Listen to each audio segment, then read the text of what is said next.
शामिल करते हैं शेखपुरा से, जहां थाना बिक्की गांव धूप सड़ी मकीनों का डीपी ऑफिस के बाहर एहतजाज। गुज़श्ता रोज़ बासर चौधरियों की तरफ से बेवा खतून के घर को आग लगाने का मामला। घरों को आग लगाने की फुटेज सामने आ गई है। बासर अफराद ने गुज़श्ता रात गांव धूप सड़ी में घरों को आग लगाई थी। रिपोर्ट कर रहे हैं हाफिज आकिब हमीद। जी बिल्कुल, थाना बिक्की गांव धूपसरी के मकीनों का डीपीओ ऑफिस के सामने एहतजाज। मुजाहरीन के एसएचओ थाना बिक्की मुर्दाबाद के नारे।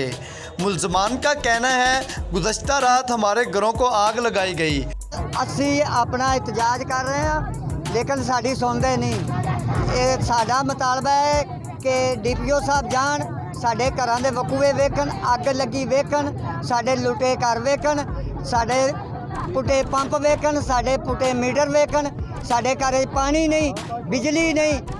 असी इन्ने को मजबूर हो गए, असी हो सके तो जिन्ने असी अपने आप नूं तेल ला के इत्थे सड़ के मर जाएंगे। हम बार बार पुलिस को बुलाते रहे, बार बार बुलाने पर पुलिस मौके पर ना आई। हमारे घर जलकर राख हो गए। एसएचओ थाना बिक्की उमर चराज मुलजमान से मिला हुआ है, हमारी बात तक नहीं सुनी जाती। मुजाहरीन का इल्ज़ाम, मुलजमान ने हमारे घर जला दिए मगर अभी तक एफआईआर दर्ज नहीं की गई। बेवा खातून बुशरा का कहना है मेरी बेटियों का जहेज़ का सामान भी जल गया। बासर चौधरियों ने गुज़श्ता रात बेवा खातून के घर को भी आग लगाई थी। हाफिज आकिब हमीद, शेखपुरा न्यूज़।